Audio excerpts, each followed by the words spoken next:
intergenerational program with elders and youth, where we provide tablets, and we've created digital literacy training both for the youth to deliver appropriate, age-friendly and culturally appropriate training for elders to use these tablets in these remote communities. We have a pan-Canadian program called DIGIT, where we provide tablets and age-friendly digital literacy training to older people. And in fact, the deadline for applications for that program is coming up here at the end of the week. So if you are a community-based program that would be interested in providing digital literacy and providing tablets for older people in your community, I invite you to check that out. It's called www.seniorsdig-it.ca. You can apply right there. We also serve as a backbone for digital literacy programming for the United Way in BC as well. Age-friendly transportation, we have a program right now called Fast Track, which is a funding accelerator, an awards program where we're surveying urban and rural transportation initiatives across the country. And we'll be having an awards gala in May and looking to further create a business development portal or a pan-Canadian platform for sharing and developing age-friendly transportation solutions in Canada.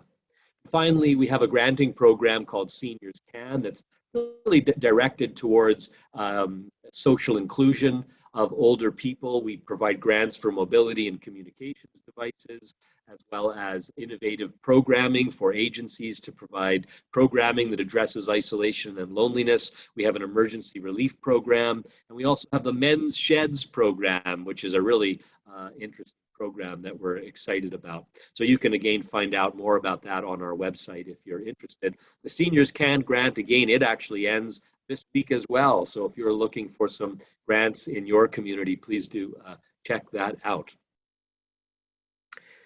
Internationally, as Sheila was mentioning, we have a sponsor a grandparent program.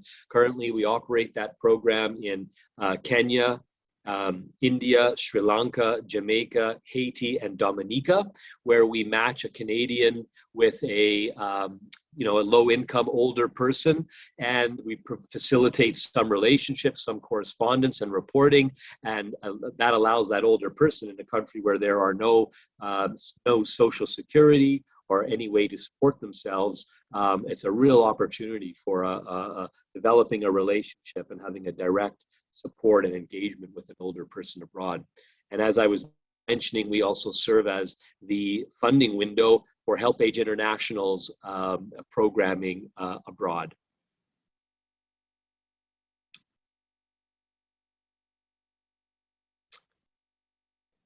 A note too, we've just completed this past week, we convened this summer the Decade for Healthy Aging participatory video project. The screening was just yesterday.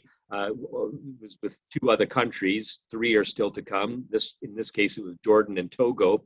And we gathered 8 elders on Manitoulin Island for 2 weeks, where they learned to create their own video by themselves, their own content, learned how to use digital equipment, and told their story of aging from their perspective. And that was a really exciting project for the Decade of Healthy Aging, an example of bringing voice to older people.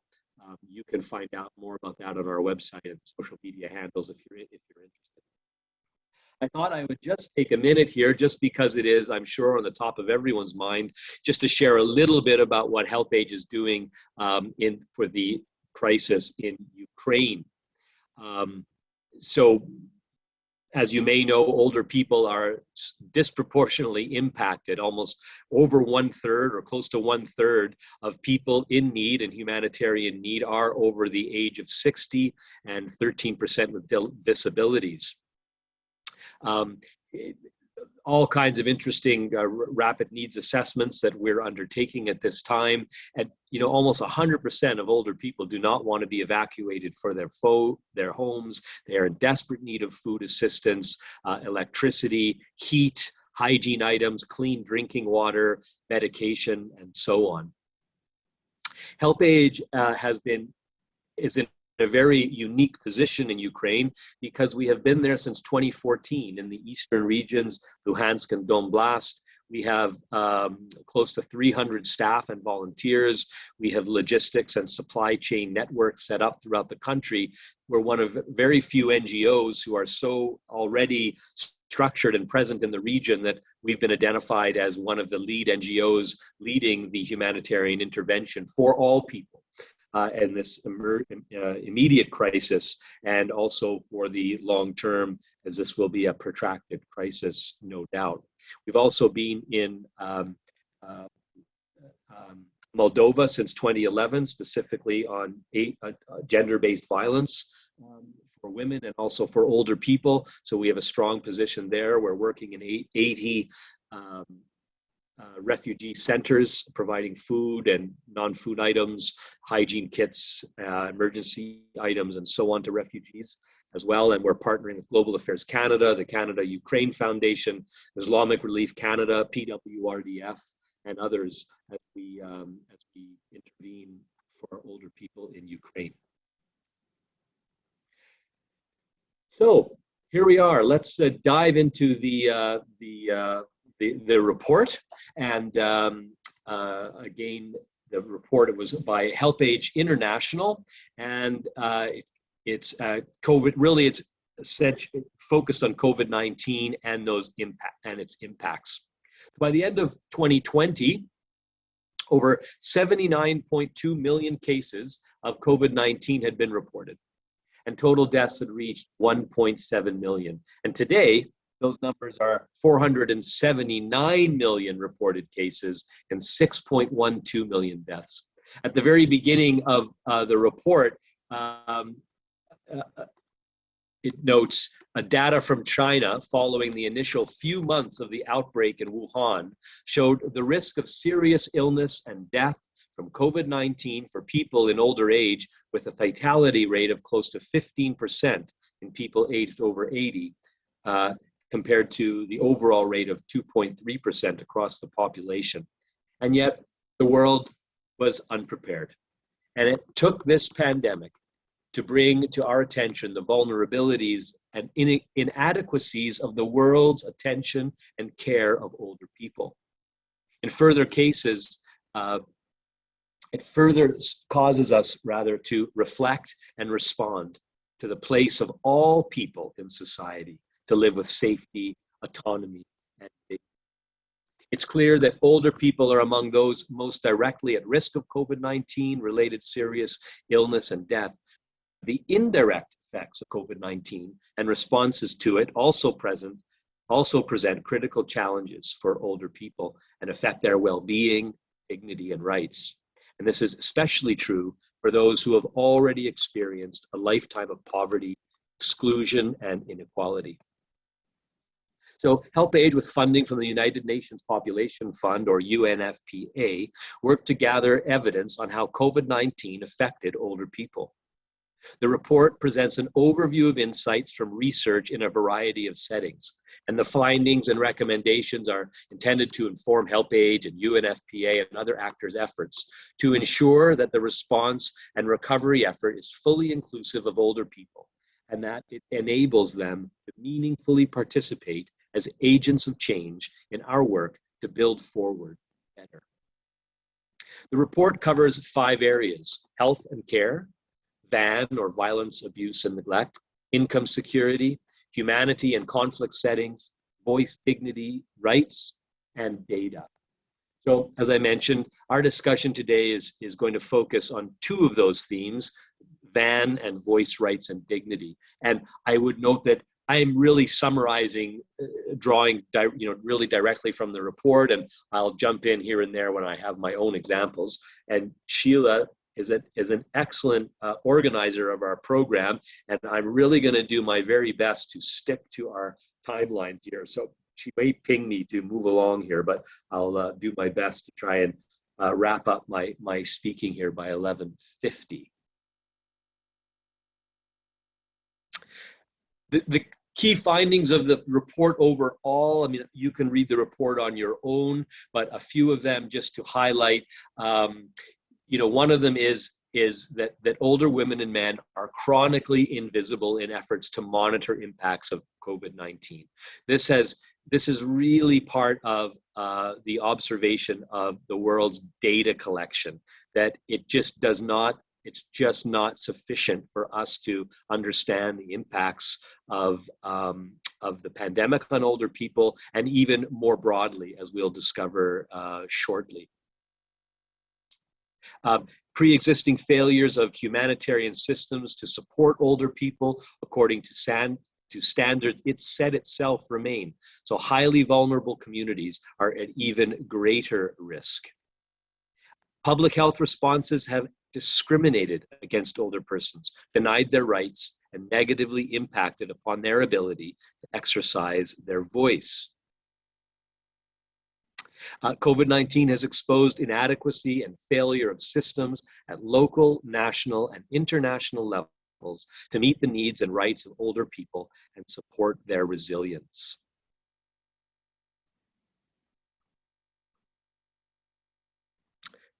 And as the report states, COVID-19 is a clarion call. We need radical change if people of all ages are to be able to contribute to and share in the gains of recovery, ensuring no one is left behind.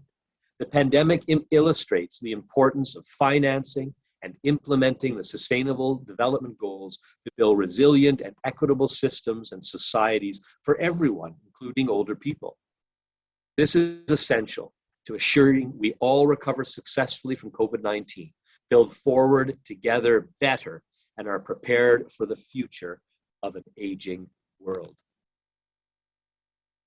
Okay, so let's move into violence, abuse, and neglect from the report.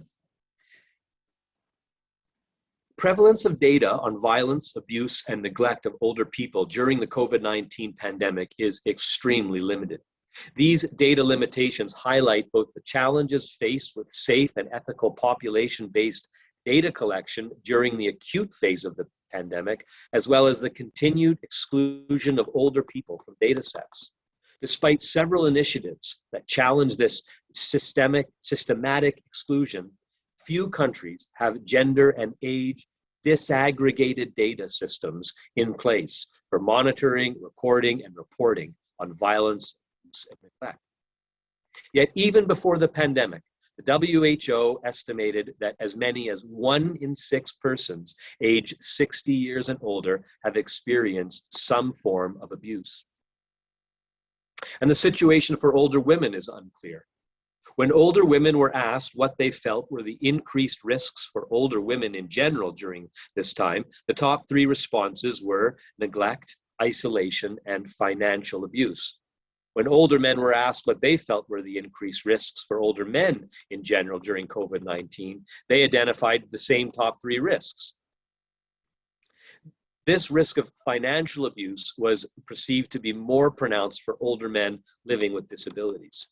Now, it is important to note that the way these questions were phrased was to protect older people. So they were asked about the interviewees' perception of the protection concerns experienced by others, so to avoid putting them at individual risk. So some of these data sets are a little bit difficult to interpret. In an online survey of 5,000 older people in India, 71% of respondents said they perceived that cases of elder abuse had increased for older people during the lockdown. Restrictive measures introduced globally in response to COVID-19 have created conditions likely to increase the risk of violence, abuse, and neglect of older people, particularly for those who were already experiencing this before the pandemic. Measures such as quarantines, isolation, and stay-at-home orders that were implemented following the spread of COVID-19 resulted in many people spending more time with their families and partners, raising concerns about the potential unintended consequences that these policies could have on the level of family violence. The inability of older people to escape their abuser during the pandemic has created more opportunities for the perpetuation of violence, abuse, and neglect. The report references surveys from the Arab states and Argentina that indicate an increase in domestic violence. Increased confinement with an exposure to abusers and reduced opportunities to seek help are likely to have put older people living with abusive caregivers or family members at greater risk of violence, particularly where age intersects with other characteristics, including gender, disability, and being a recipient of care and support for dependent living. Overcrowded or precarious living spaces, including refugee camps, and conditions lacking adequate access to protection are likely to increase exposure to violence. Perpetrators may use the pandemic to exert greater power and control over those they are abusing. Isolation limits the monitoring of an abusive situation and makes it more difficult to seek help. Reduced or no access to social support networks such as family, friends, relatives, neighbors, and support services due to restrictive measures may contribute to isolation and an increased risk of violence, abuse, and neglect. In the Arab states and Africa, there have been reports of a discontinuation of services and support systems for women. Changes in the way support services are delivered, including shifts to remote, mobile, and online provision, prevent challenges for older people who face barriers using newer technologies or do not have consistent access to a phone or the internet. The suspension of family visits in long-term care facilities, coupled with staffing shortages, may increase the isolation of older people and further heighten the risk of violence, abuse, and neglect. Social isolation is also associated with anxiety and various mental health disorders, which may trigger violence or behaviors potentially related to violence, such as increased alcohol consumption. Stresses on households caused or aggravated by the pandemic may increase the risk of violence, abuse, and neglect. During the pandemic, stressors may include increased economic insecurity and poverty-related stress related to a fall in income, sudden unemployment, or increased economic uncertainty, health-related worries, and a lack of social support for those providing care. While little data is available on who is most at risk of violence, abuse, and neglect during the pandemic, we know characteristics such as age, gender, and disability and their intersection put some groups of older people at heightened risk, especially during times of crisis. UNFPA states that both women and men with disabilities can be up to 3 times more likely to experience violence, while women with disabilities are often more likely to face challenges when seeking services, lose their support mechanisms, as well as their access to caregivers, and experience violence. With the closure of special care centers, these women have also been stigmatized as dependents and as representing an additional burden for households during the pandemic.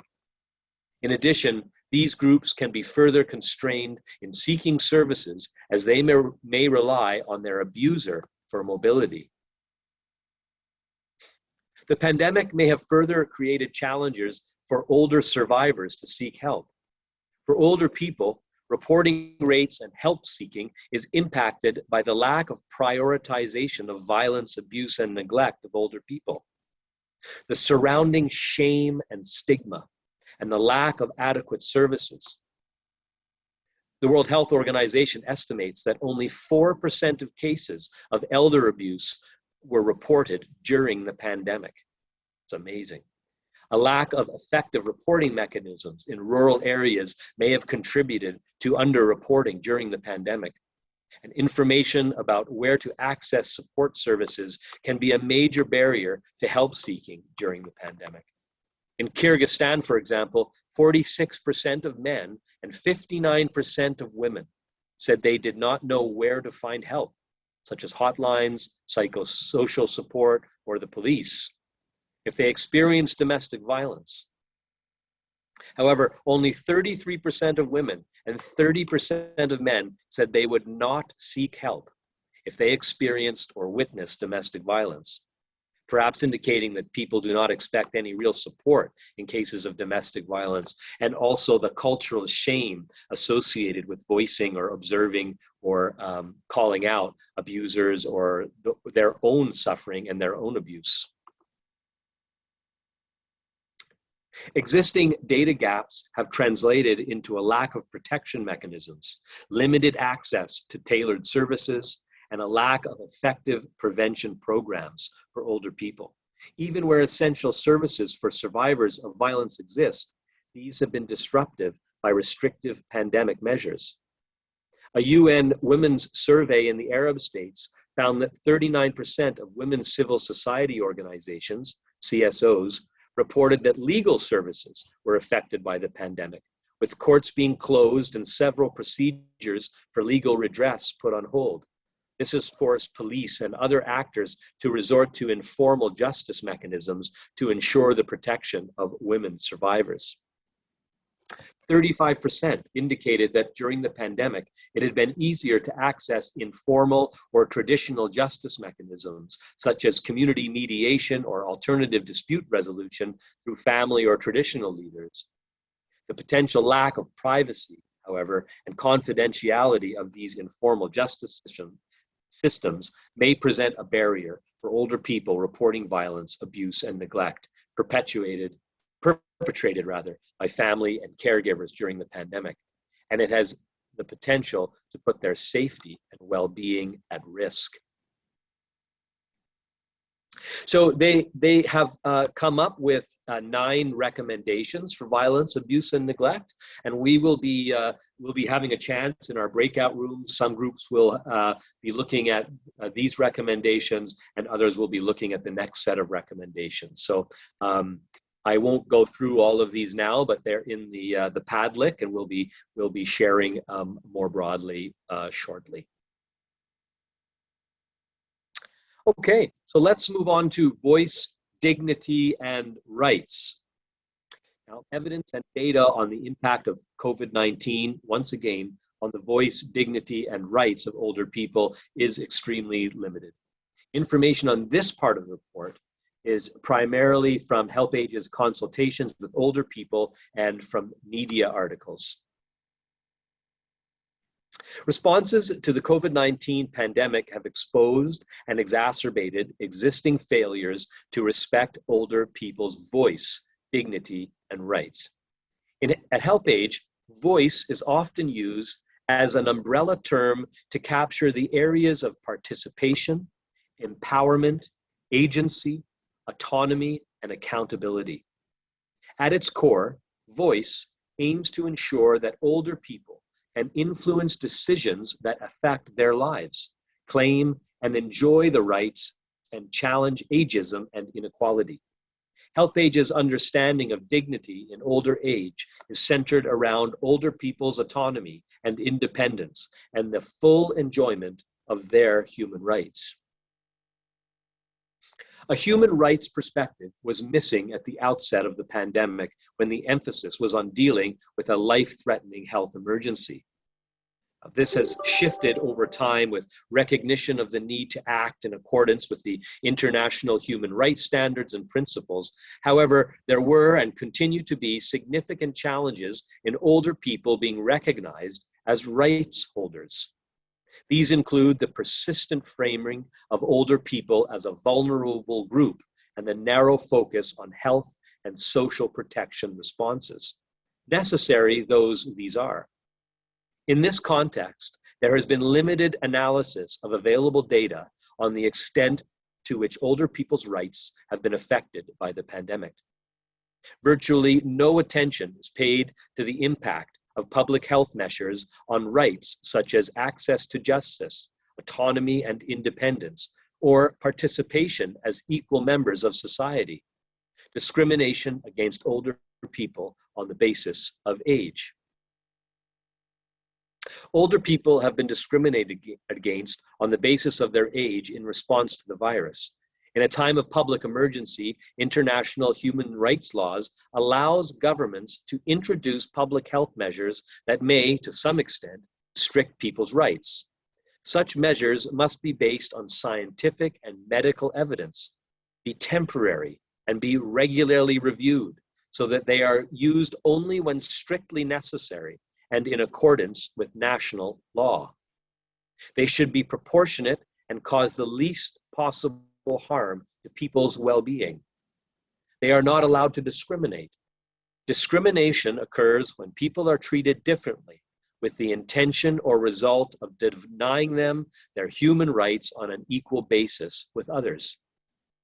While many people's rights have been restricted by public health measures affecting the whole population, governments across every region have introduced age-based population health measures that further restrict the rights of older people. The age criteria in these restrictions appear to be arbitrary, ranging from, for example, over the age of 58 years old in Kenya and over 80 years in Chile. The majority have imposed a restriction on all movement, while some have restricted specific activities, including work, religious worship, use of public transport, shopping, and going to restaurants. They have been introduced in low, middle, and high-income countries. Some have been mandatory, while others have been advisory. Despite being introduced for public health reasons, they have resulted in older people's rights being denied in a way that younger people's rights have not, and as such, they are discriminatory and do not comply with international human rights law. Older people's right to equal access to healthcare has been denied.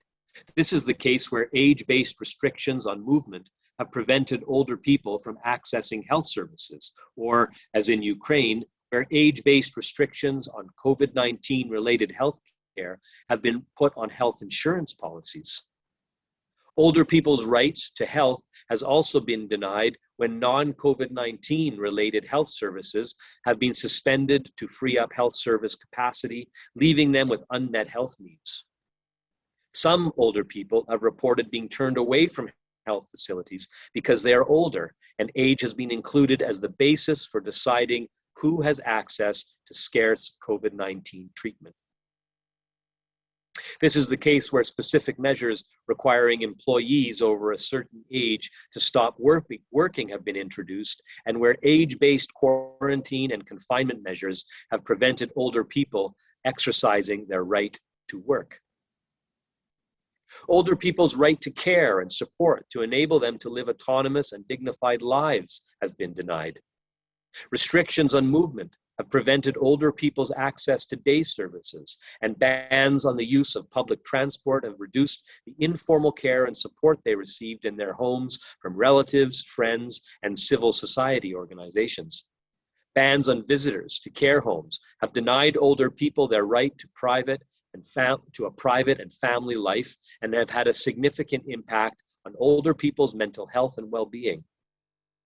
As discussed above, older people's right to freedom from violence, abuse, and neglect has also been under threat. Older people have been subject to abuse and neglect in care homes, as we saw here in Canada. Poor standards have been exposed, and restrictive visitor policies have increased residents' isolation and their risk of abuse and neglect. In some cases, older residents have been abandoned and left to die. Long periods of home confinement have also increased the risk of violence, abuse, and neglect. Older people's right to social security has been restricted and denied. Older people's access to their entitlements has been prevented by the closure of banks, travel restrictions, the interruption of suspension of payment, and where there has been a shift of accessing service digitally or online. Older people have been excluded from social protection programs, and while many countries have expanded their social protection systems to mitigate the impact of lockdown measures, only a small proportion have adapted or expanded old age security or social protection measures. Evidence and data on the impact of COVID-19 on the voice, dignity, and rights of older people is extremely, a repeat of the same slide. Ageism.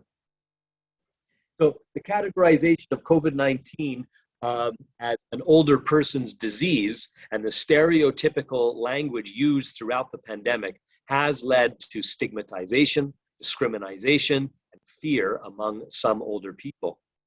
We have witnessed instances of hate speech where the pandemic has been called an opportunity to cull older people, and the pitting of one generation against another in claims that responses to the pandemic are harming the young to save the old. Elsewhere, the lives and deaths of older persons have not been afforded the same value as those of younger persons, and older people have been ridiculed. Ageism is itself a risk factor for violence, abuse, and neglect, and examples of this in the pandemic have emerged. In Tanzania, where the Minister of Health advised social distancing with older people as far as possible, older people said relatives denied them food or reduced their food portions and would not allow them to leave the house. This was also reported in Ethiopia. In Serbia, a UNFPA report on the impact of COVID-19 highlights how the paternalism that accompanied the narrative on protecting older people's lives reduced them to objects of protection and overlooked the role they could play in the response, including providing support to others. Responses from Kyrgyzstan to the HelpAge Voice survey highlighted that older people were seen as passive, frail, and dependent.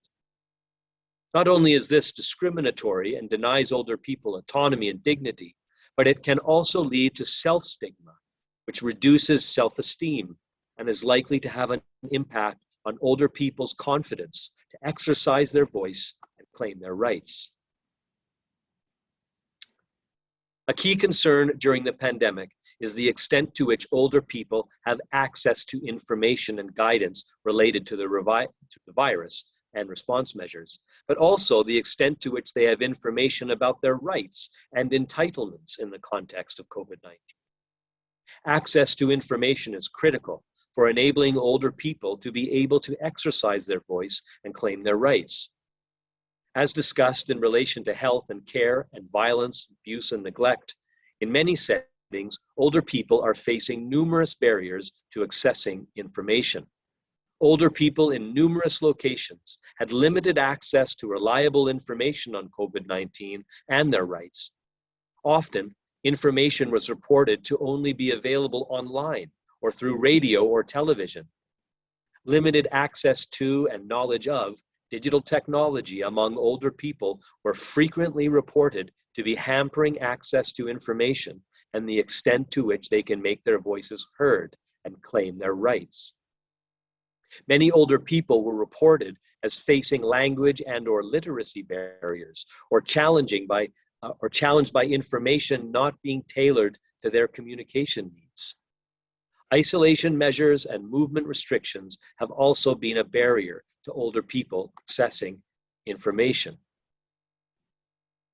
Now, it should be noted that although older people may be receiving information about COVID-19 and how to protect themselves and other health messaging, it is unlikely they receive information about their rights, how to make complaints, or how to seek redress. This too is critical to ensuring older people, are empowered to receive and use the information they receive so they can exercise their voice and claim their rights. Mechanisms and spaces for older people to convene have been inaccessible due to lockdown restrictions, with limited non-physical alternatives. Many older people do not have opportunities to share their experiences and form a collective voice. Lockdown and physical distancing measures have severely affected older people's access to convening spaces on which they traditionally rely for physically coming together for voice activity. For those who lack access to or knowledge and confidence in using digital technology, the shift has resulted in them being cut off from voice-related spaces and opportunities altogether. However, in some places, the pandemic has offered an opportunity for older people to engage in digital technologies. The work of HelpAge and network members in different settings during the pandemic has found examples of older people using Messenger, Facebook, Skype, and other networks to come together and raise their voices. This is the case in the Philippines, where a group of older persons decided to open a Facebook page to come together and raise their voices. In June of 2020, the page had almost 27,000 members. They have regular weekly programs via Facebook Live discussing older persons' issues. HelpAge Canada has initiated several digital literacy programs as a result of the pandemic for low-income Canadians, including, as I was mentioning earlier, our intergenerational program in Nunavut. HelpAge convened a participatory video project, as I mentioned before, as well as another opportunity to engage older people with digital technology. In other contexts, older people are building their collective voice so they can express their needs and concerns to decision makers during the pandemic. In a refugee camp in Kibodo, Tanzania, structures have been set up which enable older people to form a collective voice.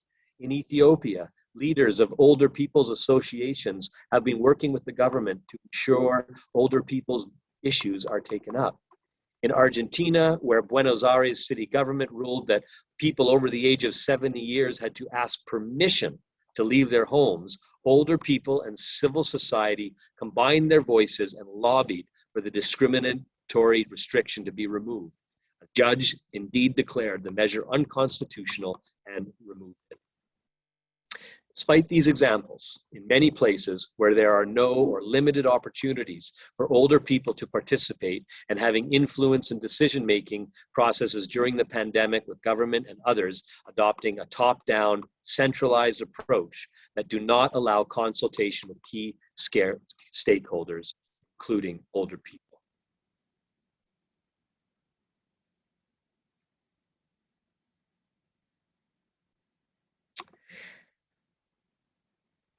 So COVID-19 is increasing the marginalization of some groups, and evidence from HelpAge's voice survey shows how the COVID-19 pandemic is exposing and in many cases exacerbating the deep-rooted power and structure imbalances, inequalities, and discriminatory attitudes that older people face.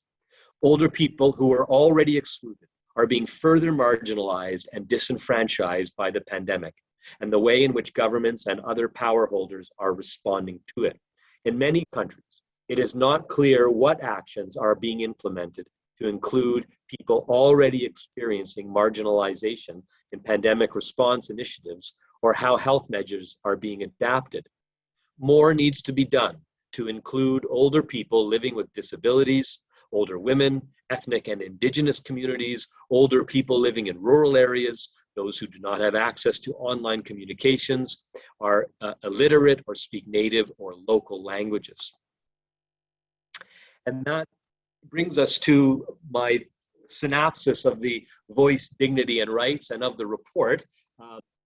There are a set of recommendations as well here that I have here, but also in the Padlet that I'm going to hand it back over to Sheila, and essentially we're breaking into groups, and we've split up the recommendations according to your numbers, and we're asking the question, how do the recommendations relate to the impact of COVID-19 on older Canadians' experience of violence, abuse, and neglect, and VDR, and what can we draw from them for the future? And you're invited to have that discussion and to come back with a delegated person to offer up to the rest of the group one thought, reflection, or idea that you felt is key in the set of recommendations that you were looking at. Thank you very much. I'll pass it back over to you, Sheila. Thanks, Gregor. That's a wonderful global perspective that I think really sets the stage for us to, we're in the new norm, let's say, and revisiting COVID and what's happened around the world really should be taken as an opportunity to learn. COVID isn't over. I was reminded that yesterday in one of our sessions. Someone, as we were talking about it, reminded us that it's not over. We're in a new norm. So we're going to take this opportunity. Sarah's going to help me set up groups. We're going to set up 8 groups. So for groups 1 through 3, I think I've got this right. Groups 1 through 3 will be looking at the VAN. That's violence and abuse and neglect. And then groups 4 through 8 will be exploring the voice, dignity, and respect recommendations. So as Gregor mentioned, we'd like you to take a chance. You can comment right in the Padlet. Sarah, did you want to add something about the Padlet and then bring it up, or however you'd like to do this? And we'll actually, one other question before I turn this over to you. Our ASL interpreters have kindly offered to come into a breakout room if there is anyone who would like that service in their breakout room. So if that is something you'd like, please put that in the chat box. We'll make that happen as well. And I'm going to have Sarah set us up for the Padlet. Awesome. Good afternoon, everyone. Yeah. I've just put some instructions in the chat box. Please head over to this website. It is a Padlet. It's very similar to what we explored with Stephanie this morning. Please note that groups 1 to 3, click on the van box, and groups 4 to 8 are checking out the VDR box. And we'll head out into groups. Sheila, anything else we should add? You'll have 15 minutes, lots more than you had in the first session. You'll have 15 minutes to discuss it, and we ask that one person from your group come back and share a key learning, maybe related to how this might apply to Canada, if we've seen things like this happening in Canada through the pandemic, and even more importantly, what can we learn going forward? So we'll let you go out and meet each other and have an opportunity to look at those recommendations. I don't think she set up the groups yet, Chantel. It's coming. It should be in front of you.